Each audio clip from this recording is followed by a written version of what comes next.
ଏବେ जो खरा गरम होउछि ना सेथिरे बिल्कुल भी तेल मसला खाइबा पे तो इच्छा ही होनी। तो जदि आपण माने कम तेल रे किछि गोटे टेस्टी जलखिया बनैया पे चाहउछंती ताले एई जलखिया को निहाती थरे ट्राई करंतु। सुजी आलू रे तयारी एई जलखिया को मात्र 2 चमच तेल रे बनैछि।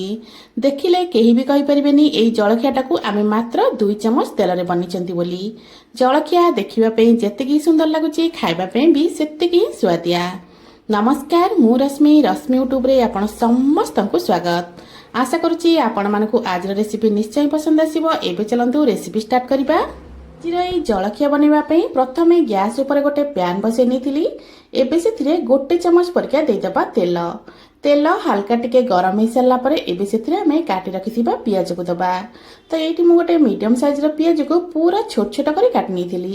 पियाज को दे सारा पर एबे आमे मीडियम फ्लेम रे पियाज को पाखापाखि 1 ରୁ 2 मिनिट पर्यंत भाजी नबा। तो पियाज को 1 ରୁ 2 मिनिट भाजी सारा पर एठी आमे ऐड करबा आलू। तो एठी मु 2टा आलू को चोपा छड़े ताकू एमती भलो से कद्दूकस करनेथिली। तो एटा सिझा आलू नथिला कंचा आलू थिला। ता सहित एठी आमे फाळे गाजर को पूरा कद्दूकस करनबा। एबे गाजर आलू पियाज को मिसेई की किछि समय आमे भाजी नबा। गैस रो फ्लेम को एई जगह रे लो करनबा। लो फ्लेम रे पाखापाखि 2 ରୁ 3 मिनिट पर्यंत आपको आमे भलो भाबरे भाजी नबा। जहा फल कि गाजर आउ आलूटा हमर भलो से टिके सिझी जिवो। सांग माने आजिर एई वीडियो को आपण माने को जगह देखुचंती कमेंट करी निश्चय जणेबे। जहा फल कि मु मध्य आपण मानको धन्यवाद दे परिबी। तो एठी मु गाजर पियाज आलू को भाजीबार पाखापाखि 3-4 मिनिट हे गलानी। एबे आमे कोन करबा ना एथिरे पानी ऐड करबा। तो ये देखि पारथिबे गोटे छोट ताटिया नेथिली सेही ताटिया रे मापिकी मु एठी 1.5 ताटिया पानी दे दोची। 1.5 ताटिया पानी दे साला पर एठी आमे दे देबा अल्प चिली फ्लेक्स। ता सहित अल्प एठी मु कटा भुसंग पत्र देथिली। हाफ चामच एठी मु देथिली गोलमरिच गुंड। हाफ चामच एठी मु देथिली गोटा जीरा। ता सहित स्वाद मुताबिक मु एठी दे देथिली लूण। एबे आमे कोन करबा ना गैस रो फ्लेम को हाई करनबा। हाई फ्लेम रे सब जिंस को किछि समय पे फुटै नबा। गैस रो फ्लेम को हाई रखिकी याकू पाखापाखि 3-4 मिनिट पर्यंत फुटिबा पई छाड़ दबा। सेही समय भितरे एठी मु नै जाईची गोटे ताटिया सुजी। जो ताटिया रे मापिकी मु पानी देथिल ना सेही ताटिया रे मु एठी गोटे ताटिया सुजी नेथिली। तो मेजरमेंट मन रखिथिबे गोटे ताटिया सुजी पई आपण माने 1.5 ताटिया पानी नेबे। एठी मु पूरा सरुदाना वाला सुजी नेथिली। तो एबे आमे कोन करबा ना गैस रो फ्लेम को लो करनबा। गोटे हाथ रे एमतिया को गोळौथिबा आउ गोटे हाथ रे सुजी को अल्प अल्प करी दबा। जहा फल कि सुजी रे बिल्कुल भी गेटा अंश रहिबनी। तो ये देखि पारथिबे मु गोटे हाथ रे अल्प अल्प करी सुजी ढाळुची आ गोटे हाथ रे आकु एमती भलो से मिसै नउची। एमिति करले सुजी रे बिल्कुल भी गेटा अंश आसीबनी आ जंतणीटा पूरा बढ़िया से बनिबो। एठी मु कहि रखुची जदि आपण मानको आज रे रेसिपी वीडियो भल लागे वीडियो को लाइक करिवे शेयर करिवे। जदि आपण माने मो चैनल रे नुवा अछंती ताले प्लीज चैनल को सब्सक्राइब निश्चय करनेबे। तो लो फ्लेम रे आकु किछि समय आमे भलो से एमति टिके जंती नबा। लो फ्लेम रे 3 ରୁ 4 मिनिट आकु जंतिला पर देखिबे जंतुणीटा धीरे धीरे हमर सुखा सुखा आबागु लागिबो। जे पर्यंत जंतुणी हमर पूरा सुखा सुखा न होईची से पर्यंत गैस रो फ्लेम को आमे लो रखिथिबा आ आकु एमति भलो भाबरे मिसौथिबा। सुजी रे तयारी आपण माने विभिन्न प्रकार रेसिपी तो बनाउथिबे। थरे सुजी रे तयारी एई जलखिया को निहाती ट्राई करंतु।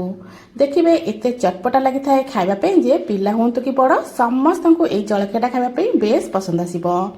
तो ये देखि पारथिबे पाखापाखि 3 ରୁ 4 मिनिट आकु मु जंती सारला परे सुजी रे एई जंतुणीटा पूरा सुखा सुखा हेई आसलानी।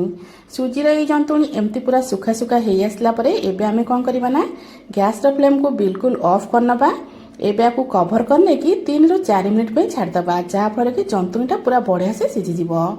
एबे आमे कोन करबा 3-4 मिनिट परे एई जंतुणी को गोटे प्लेट ऊपर को काढी नबा।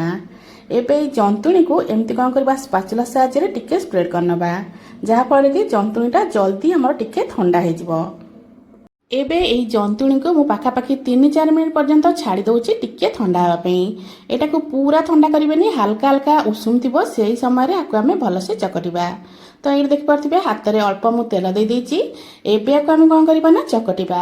तो ए स्टेज रे जंतुणी हमर हल्का गरम अछि तो ध्यान सहित आकु आपण माने चकटिबे। तो ये मु जंतुणी को पूरा भलो से चकट नउची। पाखापाखि 5 ରୁ 6 मिनिट भलिया आकु बढ़िया से चकट नेले जंतुणीटा देखिबे बढ़िया से पूरा जमती अटार डोटा हुए ना सेही टाइप रो एठी हमर जंतुणी चकटा हेगी पूरा रेडी हे गलानी।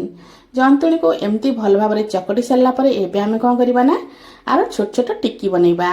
ତ ଆପଣମାନଙ୍କୁ ଯେଉଁ ସେପ୍ର ଜଳଖିଆ ପସନ୍ଦ ସେଇ ସେପ୍ରେ ଆପଣମାନେ ଏଇ ଜଳଖିଆକୁ ବନେଇ ପାରିବେ। ତ ଏଇଠି ମୁଁ ଆପଣମାନଙ୍କୁ ଦୁଇଟା ସେପ୍ର ଜଳଖିଆ ଦେଖାଉଛି। ଆପଣମାନଙ୍କୁ ଯେଉଁଟା ପସନ୍ଦ ଆପଣମାନେ ସେଇ ହିସାବରେ ଏଇ ଜଳଖିଆକୁ ବନେଇ ପାରିବେ। ତ ଏଇଠି ମୁଁ କ'ଣ କରିଥିଲି ନା ଅଳ୍ପ ଡୋକୁ ହାତରେ ନେଇ ତାକୁ ଏମିତି ପ୍ରଥମେ ଭଲସେ ଗୋଲ କରିନେଇଥିଲି। ଏବେ ଆମେ କ'ଣ କରିବା ଯେମିତି ଆଳୁ ଟିକି ବନାନ୍ତି ନା ସେଇ ଟାଇପ୍ର ଆକୁ ଆମେ ବନେଇ ନେବା। ଯଦି ଆପଣମାନଙ୍କୁ ଏଇ ସେପ୍ର ଜଳଖିଆ ପସନ୍ଦ ତାହେଲେ ଆପଣମାନେ ଏମିତି ଜଳଖିଆକୁ ବନେଇ ପାରିବେ। ନାଇଁ ତ ଆପଣମାନେ କ'ଣ କରିବେ ଯେମିତି ଆମେ ବରା ବନାନ୍ତି ନା ସେଇ ଟାଇପ୍ର ଆ ମଝିରେ ଗୋଟେ ହୋଲ୍ ବନେଇ ନେବେ। ତ ଆପଣମାନଙ୍କୁ ଏଇ ଜଳଖିଆ ଯେଉଁ ସେପ୍ରେ ପସନ୍ଦ ଆପଣମାନେ ସେଇ ସେପ୍ରେ ବନେଇ ନେବେ। ତ ଏଠି ମୁଁ କ'ଣ କରିଥିଲି ସବୁଯାକ ଜଳଖିଆକୁ ପୁରା ଟିକି ଟାଇପ୍ର ବନେଇଥିଲି। ତ ଏବେ ଏକୁ କ'ଣ କରିବା ନା ସେମ୍ ପ୍ରୋସେସ୍ରେ ସବୁଯାକ ଜଳଖିଆକୁ ପ୍ରଥମେ ଆମେ ବନେଇକି ରେଡ଼ି କରିନେବା। ତ ଏଇଠି ଦେଖିପାରୁଥିବେ ମୋର ଜଳଖିଆ ସବୁ ବନିଆ ହେଇକି ପୁରା ରେଡ଼ି ହେଇଗଲାଣି। ଏବେ ଆମେ କ'ଣ କରିବା ନା ଗ୍ୟାସ୍ ପାଖକୁ ଯିବା। ଗ୍ୟାସ୍ ଉପରେ ଗୋଟେ ପ୍ୟାନ୍ ବସାଇ ନେଇଛି। ପ୍ୟାନ୍କୁ ଭଲ ଭାବରେ ଗରମ କରିସାରିଲା ପରେ ସେଥିରେ ଦେଇଦେବା ଗୋଟେ ଚାମଚ ପରିକା ତେଲ। ତେଲ ଭଲ ଭାବରେ ଗରମ ହେଇସାରିଲା ପରେ ବନେଇ ରଖିଥିବା ଏଇ ଟିକି ସବୁକୁ ଗରମ ତେଲରେ ଦେଇଦେବା। ଆଉ ଗ୍ୟାସ୍ର ଫ୍ଲେମ୍କୁ ଏଇଠି ଆମେ ପୁରା ଲୋରେ ରଖିଥିବା। लो फ्लेम रे आकु आमे एपट सेपट करी पूरा बढ़िया से गोल्डन कलर करी सेकी नबा। तो गोटे पट साइड हल्का हल्का कलर आसी गला परे आकु आमे आर पट को पलटै नबा। तो ये देखि परथिबे गोटे पट साइड रे हल्का हल्का कलर आसी जाइछि। तो एबे सबु जाक जलखिया को मु प्रथमे पलटै नउछि आ आर पट साइड टाको मध्य बढ़िया से पूरा गोल्डन कलर आसिया पर्यंत आमे छाड़ दबा। गैस रो फ्लेम को बिल्कुल भी हाई करिवेनी, लो रे ही रखिथिबे। लो फ्लेम रे जेहेतु आमे कम तेल रे बनउछे ना तो लो फ्लेम रे रखिबे। तो यहाँ बढ़िया से पूरा सेकी हम। तो एमती एपट सेपट कर पाखापाखि 3 ରୁ 4 मिनिट समय नहीं आपको आम बढ़िया से पूरा सेकी नबा। ये देखिपे दुई पट साइड केते सुंदर भाव में कलर आसी जाइए। देखापी जलखियाटा जी सुंदर लगुच ना खावाई भी से सुआदिया लगे। एबे जलखिया सबको गोटे प्लेट रे काढ़ी नहीं। आपण माने एई जलखिया को किसी चटनी हो कि टमाटो सॉस हो जहाँ सहित भी खाइबे सेथिरे एटा खाइबा पे बेस बड़ा लगता है। आशा करुची आपण मानकु आज एई जलखिया रेसिपी निश्चय पसंद आस्तिबो। पुणी आसीबी गोटे नुआ रेसिपी नहीं से पर्यंत रहउची। नमस्कार, जय जगन्नाथ।